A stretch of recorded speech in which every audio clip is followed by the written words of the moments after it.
సస్యశ్యామలంగా ఉండే కోన ప్రాంతాన్ని విషవలయంగా మారుస్తున్న ఫార్మా ఫ్యాక్టరీల వ్యర్థాలను అరికట్టేందుకు ప్రభుత్వ అధికారులు ప్రత్యేక చర్యలు తీసుకోవాలని, మత్స్యకారుల జీవన భృతికి, సముద్రపు సహజ సంపదకు వాటిల్లుతున్న నష్టాన్ని నివారించాలని కోన ప్రాంత ప్రజావాసులు కోరుతున్నారు. కాకినాడ జిల్లా తొండంగి మండలం కోన ప్రాంతంలో ప్రత్యేక ఎకనామిక్ జోన్లుగా ప్రకటించి పెద్ద సంఖ్యలో ఫార్మా ఫ్యాక్టరీల నిర్మాణం కొనసాగుతూనే ఉన్నాయి. వీటి వల్ల సముద్రపు జలాలు విషతుల్యం కావడంతో పాటు జలరాశులైన అరుదైన తాబేళ్లు, చేపలు మృత్యువాత పడి తీరానికి కొట్టుకొస్తున్నాయని ఆవేదన వ్యక్తం చేశారు. ఈ ఫ్యాక్టరీలు విదేల్చే విష కాలుష్యం, రసాయనాల వల్ల కోన ప్రాంతమంతా కాలుష్య కోరల్లో చిక్కుకొని తీవ్రంగా ఇబ్బందులు పడుతున్నామని, ఫ్యాక్టరీ యాజమాన్యాలకు అధికారులు సరైన సూచనలు అందజేసి ప్రజలకు మధ్య సంపదకు ఇబ్బంది లేకుండా చూడాలని ఒంటిమామిడి సర్పంచ్ అంగుళూరి సుధాకర్, తొండంగి మండల తెలుగుదేశం పార్టీ అధ్యక్షులు చొక్కా అప్పారావు, తొండంగి మండలం ఎక్స్ జెడ్పీటీసీ చొక్కా కాశీ విశ్వేశ్వరరావు తెలిపారు.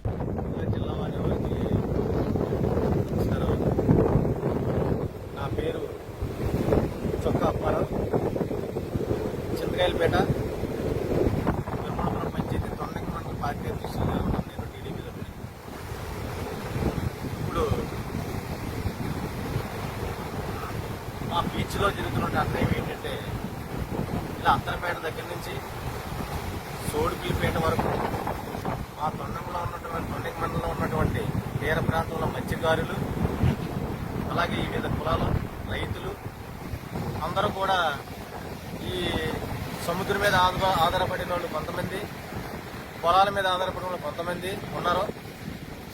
అయితే ఎవరికి కూడా ఇక్కడ బతకడానికి బతుకుదురు లేకుండా ఈ అరవిందో కంపెనీ వచ్చి దానివల్ల వచ్చి ఎంత వాటర్ అంతా కూడా సముద్రంలో వదలడం వల్ల ఇక్కడ మత్స్యకారులకి, రైతులకి ఇబ్బందిగా ఉంది. అయితే ఈ ఫ్యాక్టరీ వల్ల అయ్యే కాకుండా ఇక్కడ తరతరాల నుంచి సముద్రంలో ఉన్నటువంటి తాబేళ్లు కూడా నశించిపోయినటువంటి పరిస్థితి ఈ రోజు వచ్చింది. అంటే దాన్ని బట్టి ఎంత సముద్రంలో ఇసువాయువు వెళ్తుందో అన్నదే మీరందరూ గమనించాలి. అయితే ఇప్పుడు మేము కోరుకున్నది ఒకటే, మేము రైతులు, వాడబంజీలు కూడా చాలా నష్టపోయారు. దానికి మేము కొన్ని సూచనలు ఫ్యాక్టరీ వాళ్ళకి చెప్పడం జరిగింది. వాళ్ళు ఇంకా పట్టించుకుంటలేదు.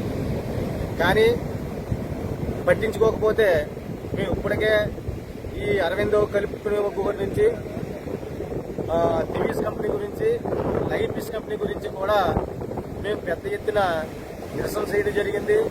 దీని తాలూకా అన్ని కూడా ఆర్డీఓ గారికి, ఎంఆర్ఓ గారికి, కలెక్టర్ గారికి సమర్పించడం జరిగింది. మాకు ఇంకా ఏ సమాధానం రాలేదు.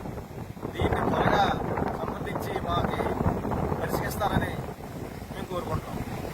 అంటే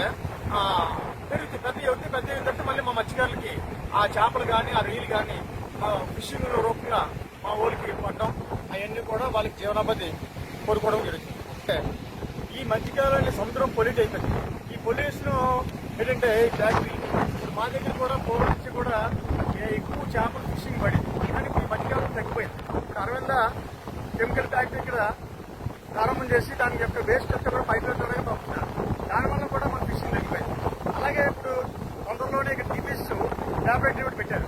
ఈ ఒంటిమామిడి పంచాయతీలో, దానాపేట ఒంటిమామిడి పంచాయతీలో ఈ దిబీస్ ల్యాబొరేటరీ ఏదైతే పెట్టారో దాని పైప్ లైన్ కూడా సముద్రంలో వేయడానికి ఒక ప్రయత్నాలు జరుగుతున్నాయి. ఈ ప్రయత్నాల్లో ఈ సముద్రంలో ఏదైతే దిబీస్ ల్యాబొరేటరీకి సంబంధించినటువంటి పైప్ లైన్ ఇప్పుడు వేయడానికి సిద్ధపడుతున్నారు. ఇవన్నీ కూడా మేము ధర్నా చేసి మత్స్యకారులు ఇప్పటికే మత్స్య సంపద అంతా పోయింది కాబట్టి మేము మత్స్యకారుల జీవనోపాధి మేము కోల్పోతున్నాం. మా మత్స్యకారులందరూ కూడా రోడ్డు మీద పడి పరిస్థితి అని చెప్పేసి కంపెనీ వాళ్ళకి ఎన్నో పని చేసినా సరే మా కంపెనీ వాళ్ళకి కనీసం చేయకుంటాడు కూడా లేకుండా కనీసం మత్స్యకారులు దీని మీద బతికి మత్స్యకారులు నష్టపోతున్నారు. ఈ మత్స్యకారులకు సంబంధించినటువంటి ఏదైతే సముద్రం ఉందో సముద్రం మనం పొల్యూట్ చేస్తున్నాం. ఈ పైప్ లైన్ అంతా కూడా బయట ప్రాంతం నుంచి చేస్తామని చెప్పి మాట కూడా ఇచ్చాం. కానీ ఈ రోజు మళ్ళీ సముద్రంలోనే మనం పైప్ లైన్ వేస్తున్నాం. కానీ మత్స్యకారులని వాళ్ళ యొక్క సమస్యలు కానీ వాళ్ళ యొక్క నష్టం కష్టం కనీసం చూడకుండా వాళ్ళు కనీసం పట్టించుకోవట్లేదు. మొన్న ఆ మధ్యన ఈ పైప్ లైన్ దగ్గర సమీపంలోనే ఈ పైప్ లైన్ వేయకూడదని చెప్పేసి మా మత్స్యకారులందరూ కూడా మేము ఇక్కడ ధర్నా చేయడం జరిగింది. వంట బాటు పూర్వ కార్యక్రమం కూడా దీక్షలో చేయడం జరిగింది. కానీ పట్టించుకోలేదు. తర్వాత మళ్ళీ ఎంఆర్ఓ గారి దృష్టికి తీసుకెళ్లాం, అలాగే ఆర్డీఓ గారి దృష్టికి తీసుకెళ్లాం. అలాగే ఇప్పుడు కలెక్టర్ గారి దృష్టి తీసుకెళ్తామని చెప్పేసి ఎవరైతే ఆర్టీఓ ఉన్నారో మాకు మాట ఇవ్వడం జరిగింది. తొందరలోనే కలెక్టర్ గారు కూడా దృష్టి తీసుకెళ్లి మా మత్స్యకారుల యొక్క కష్టాలు నష్టాలన్నీ కూడా ఆయన కూడా చెప్తాం. ఏదైతే డిబిఎస్ ల్యాబొరేటరీకి సంబంధించినటువంటి పైప్ లైన్ సముద్రంలో వేస్తారో ఆ తక్షణమే పైప్ లైన్ ఆపడమా, లేదంటే పైప్ లైన్ లోపలికి వేసినట్లయితే మా మత్స్యకారులు ఏవైతే డిమాండ్స్ ఉన్నాయో ఆ సముద్రం మీద ఆధారపడి బతికి వాళ్ళందరూ కూడా మేము సముద్రం వల్ల ఈ పైప్ లైన్ వల్ల సముద్రం అంతా కూడా పొల్యూట్ అయిపోయి మా మత్స్యకారులందరూ కూడా నష్టపోతున్నాం. కాబట్టి మాకు సరైన న్యాయం చేయమని చెప్పేసి మేము ప్రధానమైన డిమాండ్లు ఒక 7 డిమాండ్ ఒకటి కూడా మేము కలెక్టర్ గారి దృష్టికి తీసుకెళ్తాం. ఆ డిమాండ్లు నెరవేర్చినట్లయితే మేము ఉద్యమం చేయం, లేదంటే ఆ డిమాండ్లు నెరవేర్చలేని పక్షంలో మేము ఉద్యమం తీవ్రత చేసి మా మత్స్యకారుల కోసం మా మత్స్యకారులందరూ కూడా అవసరం అయితే ప్రాణాలు త్యాగం చేసి ప్రాణాలన్నీ విడిచిపెడతాం. కానీ పైప్ లైన్ బట్టి సముద్రంలో వేయడానికి మేము ఎట్టి పరిస్థితులు కూడా ఒప్పుకోమని చెప్పేసి క్షమముఖం తెలియజేసుకుంటూ ఈ ఛానల్ వరకు వాణి ఛానల్ వరకు కూడా ఈ వాయిస్ తీసుకునేందుకు వాళ్ళు ప్రత్యేకంగా ధన్యవాదాలు తెలియజేసుకుంటాం. అందరికీ నమస్కారం. ఈరోజు అనగా మా పుట్టుబడి పంచాయతీ తాటేపాలెం, నర్సిపేట, దానవపేట బీచ్ ఏరియాకి రావడం జరిగింది.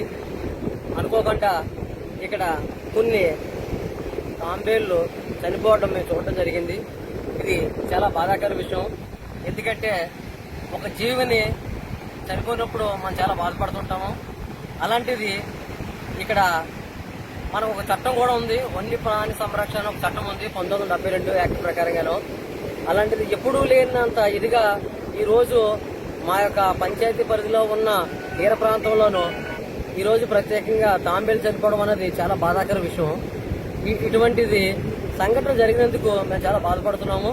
ఇవన్నీ తీరజత్తు ఎందుకు చనిపోయానో మాకు మేముగా ఒకసారి వెరిఫై చేసుకుంటే ఇక్కడ పక్కనే ఉన్న ఫార్మా కంపెనీ నుంచి వెలువడే విషవాయువు నుండి వచ్చే వ్యర్థాల నుండి ఇక్కడ బీచ్లో కలవడం జరుగుతుంది. అక్కడ దానికి ప్రముఖంగా పిరవలపురం పంచాయతీలో ఉన్న అరవిందో కంపెనీ నుండి మరియు లైఫీసా ఫార్మా నుండి కొంత వేస్టేజ్ వదలడం జరుగుతుంది. ఆ వేస్టేజ్ అక్కడ జమ్మేరు కాలంలో వదులుతున్నారు. ఆ జమ్మేరు కాలం నుండి డైరెక్ట్ గా ఇక్కడ బీచ్ కి రావడం జరుగుతుంది. ఆ బీచ్ లో ఉన్న ఈ యొక్క తాంబేళ్లు దాని యొక్క విషవ విధానానికి చనిపోవడం జరుగుతుంది.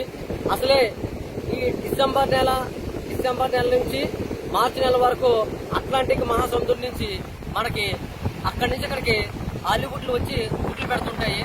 ఇటువంటి గుడ్లు పెట్టే అవకాశం మన ఆంధ్రప్రదేశ్ లోను, ఒక నెల్లూరు బీచ్ లోను మరియు మన కాకినాడ జిల్లాలోను, మన కొండంగ మండలంలోను, దానవాపేట, ఒంటుమాడు పంచాయతీ అయిన ఈ బీచ్ ఏరియాలోను గుడ్లు పెట్టడం జరుగుతుంది. ఇవి చాలా అరుదైనవి.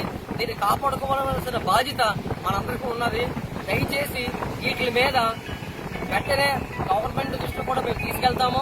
అలాగే దీని మీద కలెక్టర్ గారు కూడా స్పందించి దీనికి ఒక పరిష్కారం కూడా ఇవ్వాలని మాత్రం మేము కోరుకున్నాము. అదేవిధంగా దీని యొక్క సమస్యను కూడా మా స్థానిక ఎమ్మెల్యే గారు యనమల దివ్య గారి దగ్గరికి, అలాగే మా యువ నాయకులు యనమల రాజేష్ గారి దగ్గరికి, పెద్దలు గౌరవనీయులైన యనమల రామకృష్ణ గారి దగ్గర కూడా ఈ విషయాన్ని మేము తీసుకెళ్లి దీనికి ఒక పరిష్కారం మాత్రం చూపిస్తామని మా పంచాయతీలో ఉన్న ప్రజలందరికీ మేము